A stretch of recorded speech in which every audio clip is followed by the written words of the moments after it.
रुको रुको, अगर हंसी ना आए तो कहना। एक औरत हाथ में हथौड़ा लिए अपने बेटे के स्कूल पहुंची और चपरासी से पूछने लगी, शेख साहब की क्लास कौन सी है?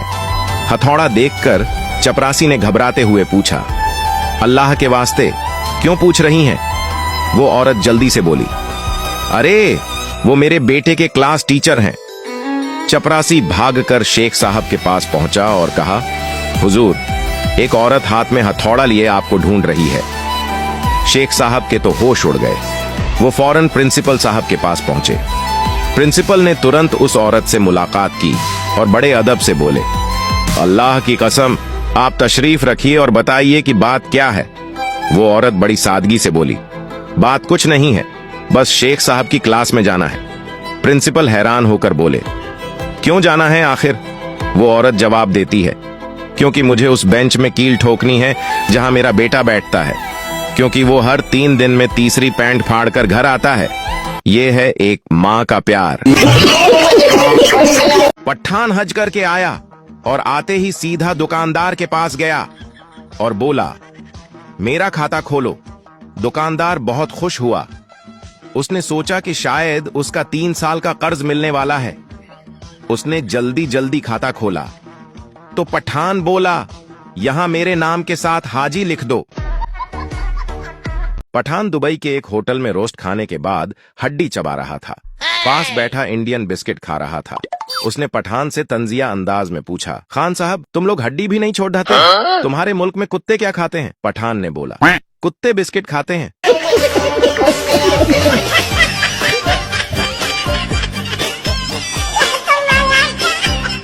एक पठान ड्राइवर ने चलती हुई ट्रेन को खेतों की तरफ मोड़ दिया। ट्रेन पलट गई। कई मुसाफिर जख्मी हो गए और कुछ अल्लाह को प्यारे भी हो गए। तफ्तीश के दौरान पुलिस ने पठान से पूछा, खान साहब, आपने ट्रेन को खेतों की तरफ क्यों मोड़ दिया था? पठान बोला, यार, ट्रेन के सामने एक आदमी आ गया था। पुलिस वाला बोला, तो खान साहब, आप ट्रेन उस आदमी पर चढ़ा देते, कम से कम इतने मुसाफिर तो बच जाते। पठान बोला, यार, मैंने भी ऐसा ही किया। जब उस पर ट्रेन चढ़ाने लगा तो वो खेतों की तरफ भाग गया। मैंने ट्रेन उसके पीछे लगा दी।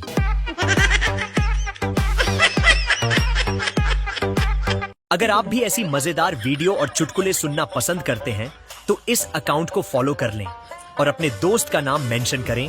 अगली वीडियो आपके दोस्त के नाम पर बनाई जाएगी। वीडियो का आनंद लेते रहें और सपोर्ट करते रहें। सभी फॉलोअर्स का दिल से शुक्रिया। एक दफा का जिक्र है कि पठान देहात में टोपियां बेच रहा था। वो बहुत थक गया तो आराम करने के लिए एक दरख्त के नीचे लेट गया और उसे नींद आ गई। उसी दरख्त पर कुछ बंदर भी रहते थे और उन्होंने उसकी सारी टोपियां उठा ली। जब पठान की आंख खल्ली तो अपनी टोपियां गायब देखकर घबरा गया। उसने इधर उधर देखा मगर उसे टोपियां न मिलें। अचानक उसकी नजर दरख्त पर पड़ी। बंदर उसकी टोपियां लेकर बैठे खेल रहे थे। पठान को अपने दादा की एक बात याद आ गई। उसे एक तरकीब सूझी। उसने अपने सर की टोपी बंदरों की तरफ फेंकी तो बंदरों ने भी ऐसा ही किया और अपनी टोपियां पठान की तरफ फेंक दें। वो जितनी टोपियां फेंकता बंदर भी उतनी ही टोपियां फेंक देते। इस तरह पठान को अपनी सारी टोपियां मिल गईं। इस कहानी से हमें सबक मिलता है कि कभी कभी ताकत से ज्यादा ज़हन से काम लेना जरूरी होता है। एक पठान की बीवी ने काल की पठान को और कहा, खां साहब कहाँ हैं आप? पठान ने कहा, गोल बानो, तुम्हें वो ज्वेलर शॉप याद है जहाँ से तुम्हें एक डायमंड सेट बहुत पसंद आया था? बीवी ने कहा, हाँ याद है। पठान ने कहा, और मेरे पास इतने पैसे नहीं थे कि मैं वो ले सकता? बीवी ने कहा, हाँ मेरी जान याद है। पठान ने कहा, और मैंने कहा था कि एक दिन जान में तेरे लिए ये जरूर खरीदूंगा। बीवी खुश होते हुए, हाँ जानो मेरी जान, मुझे सब याद है। पठान ने बोला, इसके साथ वाली दुकान से निस्वार खरीद रहा हूं। एक पठान ने अपने बच्चे का नाम अमरीका रख लिया। लोगों ने हैरानगी से पूछा, खां साहब, अमरीका हमारा दुश्मन है और आपने अपने बच्चे का नाम ही अमरीका रख दिया? पठान भाई ने मुस्कुराकर बोला, हम दुनिया को बताना चाहता है कि हम अमरीका का बाप है।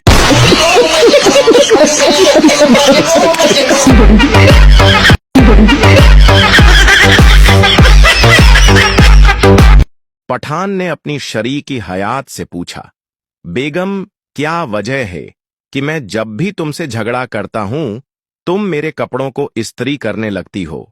बेगम ने बड़ी मासूमियत से कहा, आपको सीधा नहीं कर सकती ना, इसलिए तुम्हारे कपड़ों को गर्म इस्त्री से सीधा करती हूं।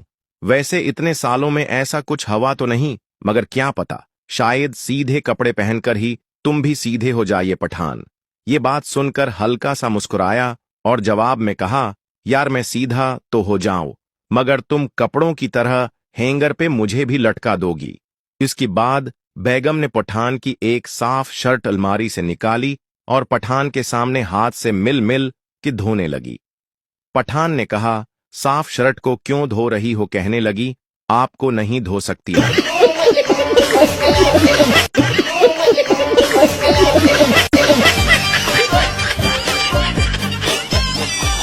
शादी से पहले हेरो नंबर 1, शादी के बाद कुली नंबर 1।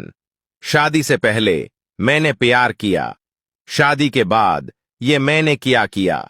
शादी से पहले जान मत जाओ, शादी के बाद जान मत खाओ। शादी से पहले तुम बिन रहा न जाए, शादी के बाद अब और सहा न जाए। शादी से पहले कुछ तो बोलो, शादी के बाद कभी चुप भी हो लो। शादी से पहले आई लव यू, शादी के बाद आज फिर आ लो। शादी से पहले जान मिलने कब आओगी, शादी के बाद मैके कब जाओगी। गुल बानो पठान से तुम अम्मी को बहुत पसंद आए हो। पठान शर्माते हुए, नहीं, हम तो शादी तुमसे ही करेगा। फुफू को बोलो हमको भूल जाए।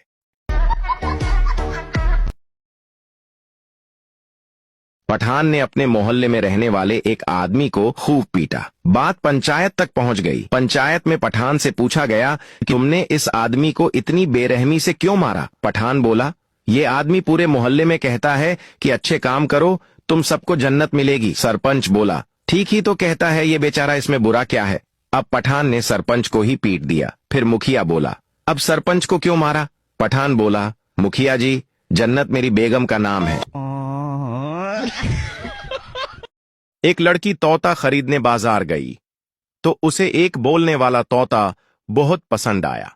लड़की, तोते से मैं कैसी लग रही हूं? तोता, आवारा सी लग रही हो। यह सुनकर लड़की को बहुत गुस्सा आया। तोते के मालिक दुकानदार को भी अपने गाहक को खफा देखकर बहुत गुस्सा आया। उसने तोते को पानी में गोता दिया और कहा, अगर अब तुमने गलत बात की तो पानी में डबू दूंगा। तोते ने अच्छे से बात करने का वादा कर लिया। लड़की, अच्छा ये बताओ कि अगर मेरे घर में मैं हूं और एक और आदमी हो तो वो कौन हो सकता है? तोता, तुम्हारा शौहर। लड़की, और अगर मेरे साथ 2 आदमी हूं तो दूसरा आदमी कौन होगा? तोता, तुम्हारे शौहर का भाई या फिर तुम्हारा भाई। लड़की, और अगर 3 आदमी हूं तो? तोता, तुम्हारा शौहर, तुम्हारा दीवर और तुम्हारा ससुर होगा। लड़की, और अगर 4 आदमी हूं तो? तोता अपने मालिक से, पानी लाओ, मैंने तो पहले ही कहा था लड़की आवारा है। बाप दादा की उम्र निकल गई, कभी 100 रुपए किलो एप्पल खरीद के नहीं खाए और आजकल के छोरा छोरियां 1-1 लाख का एप्पल फोन चला रहे हैं। सीधे हो जा, ज्यादा मेहनत मत कर, सीधे रहे। लोग होटल में जाकर खाने का स्टेटस ऐसे लगाते हैं जैसे हम लोग घर में सीमेंट और रेत खाते हैं।